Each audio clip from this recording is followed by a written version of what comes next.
Guys, good morning. সবাইকে সুপ্রভাত। আজকে সকাল সকাল উঠে গেছি সবাই। আজ সবার মন খারাপ, কারণ আজকে জুমাদি চলে যাবে কলকাতাতে। স্বামীকে নিয়ে চলে যাচ্ছেন স্বামীর ঘরে কলকাতাতে।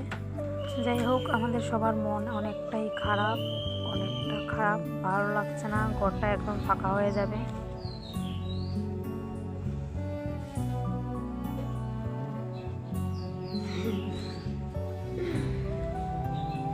আজকে বউ চলে যাবে।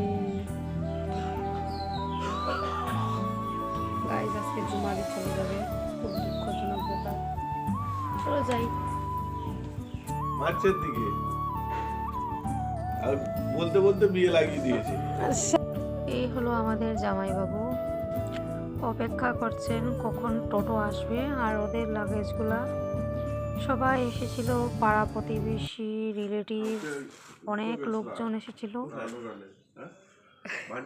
বউ তো চলে যাবে, দুঃখ হচ্ছে। পিসু আমাকে দিয়েছে বাবা, ভাইয়ের 100 টাকা, আমার 100 টাকা। ঠিক আছে, হবে। একটা মেয়েকে বিদায় দেওয়া অনেক কষ্টের ব্যাপার হয় একটা মার জন্য। এই যে দেখতে পাচ্ছেন মাসিমণির শরীরটা অনেক খারাপ, তারপরেও তিনি সকাল সকাল উঠে দাঁড়িয়ে আছেন। আর এখানে সবাই বৌদি, দুজন বৌদি আছে, একজন জেঠিমা, সবাই। তো এখানে আমরা অপেক্ষা করছি কখন বেরোবে। আর এই দেখো, ওদের ওদের মিলনটা ভেঙে গেল। জুমাদি এবং পিহু, ওরা দুজনই সেম সেম, সবাই বলে পিসির মতো হয়েছে ও। তুমি যেরা গিয়া, আমিও যাইমু গিয়া।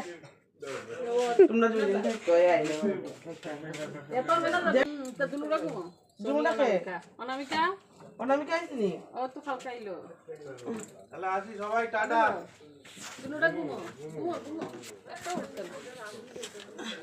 আসি রে, টাটা।